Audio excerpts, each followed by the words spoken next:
chaos and Shambhala, side by side. How are you using the event horizon underway? By Lisa Gawlas. Webpage, www.mysoulcenter.com. Event horizon. There is so much to share. Amazing how one day not writing has me backlogged with information, and now I pray I remember to get every ounce of it out.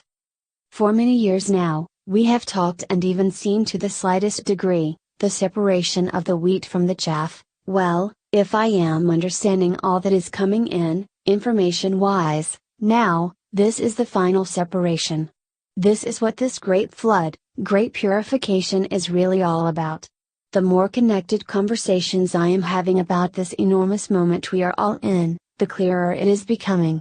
The visual spirit is showing me as we arrive in the energies of July, the new landscape of our lives, is if you had a large backyard with a fence running down the middle of the yard. On the right side of the fence, the yard is green and lush, the oozing all around.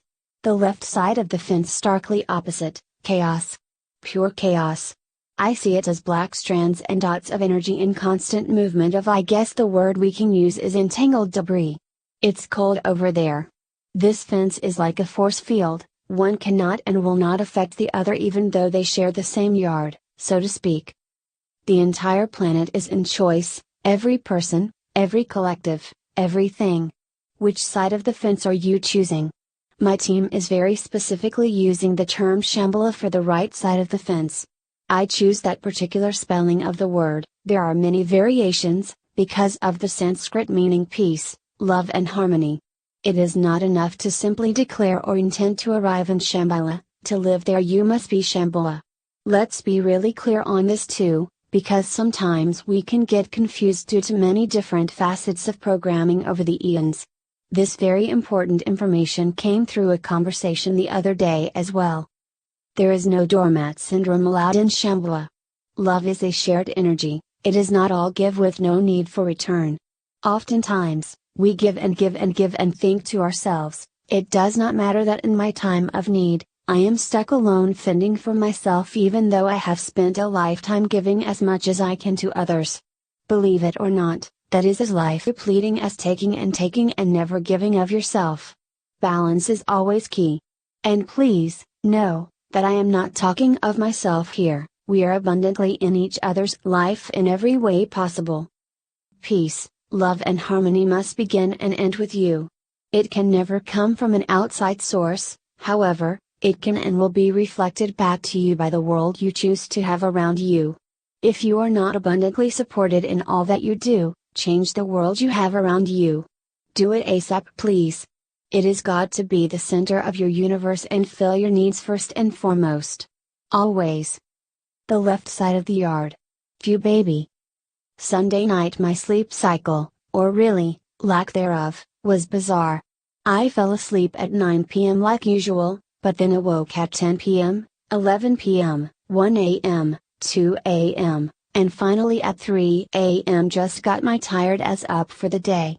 However, I must point out, the first two awakenings were just my eyes popping open, the last three however, each time I woke up, I heard the song lyrics when I get to where I'm going, there will only be happy tears. All I could say was if you don't let me have one decent night's sleep, I am not going to get anywhere.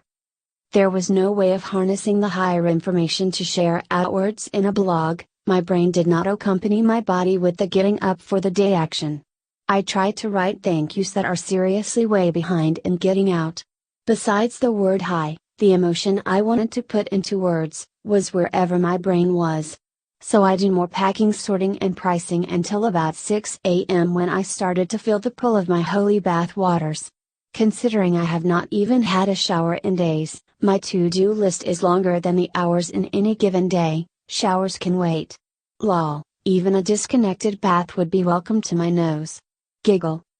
I laid in my bath and asked my team, how can I be in service, is there more I can be doing? My team simply replied, no you are doing what is needed. Okay, let me rephrase, is there anything I can do for you?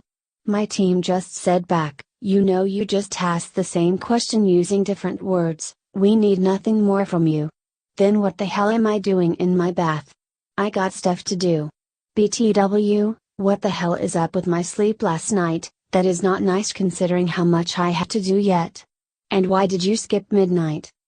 What they showed me was really bizarre and, dare I add, surprising. Each time I was awakened, it was equal to being cranked. Like if you had this screw top, and each time my eyes opened, I was given a full rotation to opening. In this visual, the 2 times before midnight, with each crank I went up and up. Then on the other side of the midnight hour, change in timelines completely, I was being screwed down, or cranked into a new reality. My team explained this is what the 2-day void really is. Many will experience it before the 30th first target date, but all will experience it then. Again, this event is planetary. So I opened a door I kind of wish I didn't. I asked my team, since we are in a whole other set of timelines, can we make it so my mom sticks around longer than originally planned? What I got in return, I wish I can give back. Close that door, I don't want to see what was just opened. There is now currently a meeting that is ongoing with my mother's council in regards to this request.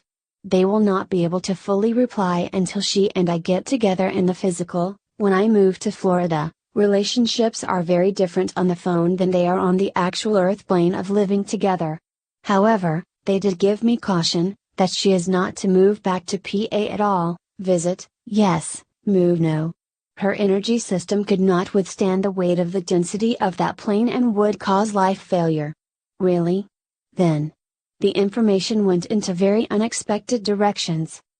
Now focusing on the left side of the yard of life, the chaos field, my team explained that much is going to happen over the next 3 years, and a lot has already been started, but most particularly, because this was where my focus was at, with Pennsylvania, Nipah to be exact, I was shown a virus spreading, akin to the Black Plague. I kept hearing new strain of the Zika virus, but I am not sure if my means exactly the Zika virus or simply a new badass strain of virus. They explain that many places around the world will have this causation due to the stripping of the earth, the defuncting of the ley lines in areas that have been overmined. Now being familiar, growing up, in Nipah, northeast Pennsylvania, we stripped just about all the coal from the mines and have now moved into play soil wells, which comes with fracking, all over the grid of that area. We can look at ley lines like oxygenators, or think aquifers, and when we deplete the energy fields, life that normally could not survive, viruses, thrive. Because the humans in these areas have weakened immune systems, due to the lack of oxygenation from the defunct ley lines, then, well, trouble happens. I thought about the wonderful people I know that still live in these areas. My team assured me that what we would deem light workers, those aligned to the energies of Shambhala, will be immune completely. I was so surprised to see that our family from the stars have been working on many an aligned human to implant the immunity that will be needed. Many of these implants were messed with by misunderstandings, but that goes into free will of the people as well. Choice and consequence of choices. I am done seeing this, it's not pleasing to my senses, and I will find a way to make sure my mother loses her desire to live in PA. So then, let's switch the view to Florida, since my ass is moving faster than my mind can keep up with. What is up with this sneak attack to transfer me to Florida? I was taken to a beach, sitting on the beach and staring out into the ocean. I could suddenly see and feel this huge beam of light coming out of my own forehead. Holy shit, I feel like what a lighthouse must feel like, lol. As I sat there, this crazy light coming out of my forehead, suddenly way out in the ocean a massive ring of light started to emit and open and come up out of the ocean waters. RETs. I didn't see them, mind you, just felt them through this massive field of light now being exchanged. The one thing I knew for sure, it was the ones already here on Earth. I was so freaking excited. And then something even more amazing happened. Something I had foreseen so long ago that an amazingly generous soul recently reminded me of in an email. An event that came through what I called healing the nations. The light over the ocean changed in its intensity to become like a silver white, and I knew it was the presence of God, revealing himself through. Will let you know when I know, lol. If this wasn't enough to take in and absorb, I was told that I will get an office oceanside to do my work. We will use the ocean energy for what we are about to do, and of course, our friends from the skies too. The, sorta, guilt I have been carrying from having to reschedule everyone through this great flood, purification event, started to ease and turn into excitement. Everyone, including the ET connections, are changing venue and points of light connections, and well, let's just say things are about to change. How? I have no idea, yet. I was so excited. OMG, this time with my team gave me a much needed energy boost to get my to-do list done. I got out of my bath, turned on my Pandora radio, cues everything goes better with music lol, and about shit a brick when the first song, which has never ever played on my Pandora playlist before, that came on was When I Get to Where I'm Going. Oh, I did ask my team about the repetition of this song, and they said to listen to it from the point of being alive, not crossing over, death. So as this song played, I stood still and listened. Really, listened. And my heart blew open as the tears streamed down my face with knowing what I had just experienced in my meditation and feeling this part of the song. But when I get where I'm going, and I see my Maker's face, I'll stand forever in the light of His amazing grace. Yeah, when I get where I'm going, there'll be only happy tears. I forget a lot of things, so much information, inspirations come through at such a rapid rate over the last decade and a half, that which did not produce anything in that moment, I just forget about and move on to the next flood of light coming through you. Again, Catherine B. Thank you for this documented reminder and never losing the faith of what I see. And seeing into this moment what I myself could not, would not see otherwise. I am going to share some of what Catherine sent to me that I had put out there some time ago, since I am not 15 years old or not 10 lol. I could see this mass gathering taking place in a very large open space. There was a large stage like you would see at a rock concert, but instead of bands, all the light worker people I was familiar with, gathered. Folks like Neil Donald Walsh, Greg Braden, Michael Newton. I could see the sea of people who came from all over the world to attend this massive day-long event. Each speaker shared whatever their expertise was throughout the day. What so surprised me was, I was not only the organizer of this event, I was also one of the speakers. Through this ongoing event, and I witnessed speaker after speaker talking/sharing. Suddenly the most amazing thing happened. It just getting to sunset when suddenly in the sky, the most amazing light permeated everywhere. It was felt, experienced by every single person in attendance. The light of God changed us, healed us forever. Yet, the one thing about the vision that never wavered. I was there, on a stage surrounded by a sea of people, leading the meditation. I would laugh because no one knows me. Not like they do the people I was sure was creating this event. Well, I am 10 years older now. I speak the language of light fluently. Fluently enough to know the light workers I had seen had always been you. You who occupy this land. You who occupy the fields of light.